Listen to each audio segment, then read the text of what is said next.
Portugal vai reconhecer a nossa independência. Mas, claro, uma série de detalhes.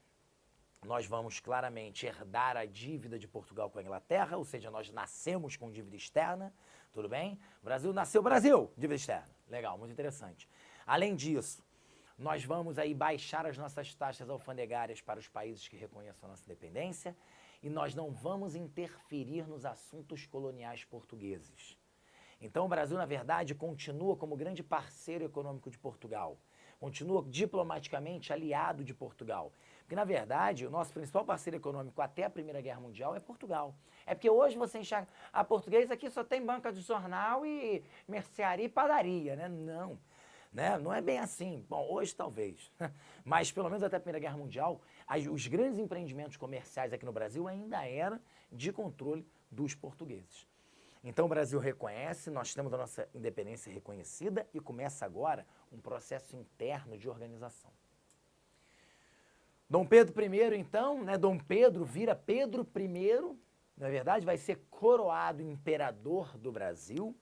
E uma Assembleia Constituinte vai se organizar para redigir a nossa primeira Constituição.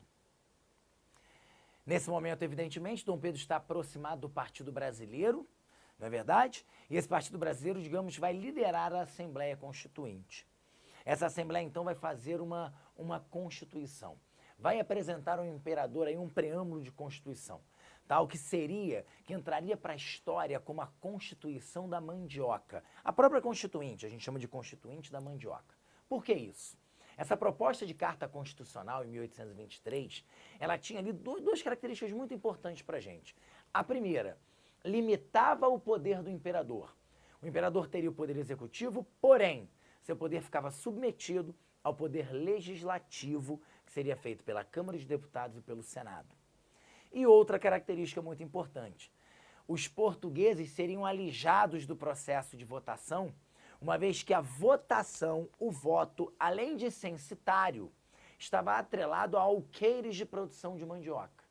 Ou seja, para alguém votar, deveria possuir terras. Então isso era uma clara tentativa do Partido Brasileiro de retirar, de alijar os portugueses que, embora com grande patrimônio, embora dominando o comércio brasileiro, não eram grandes detentores de terras.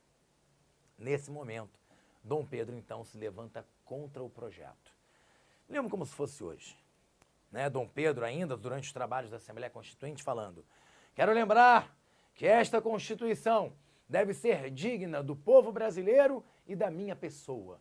Quer dizer, olha, quando ele falou isso, eu que era um dos deputados da Assembleia Constituinte, eu me lembro que quando ele falou isso, a coisa já entrou estranha.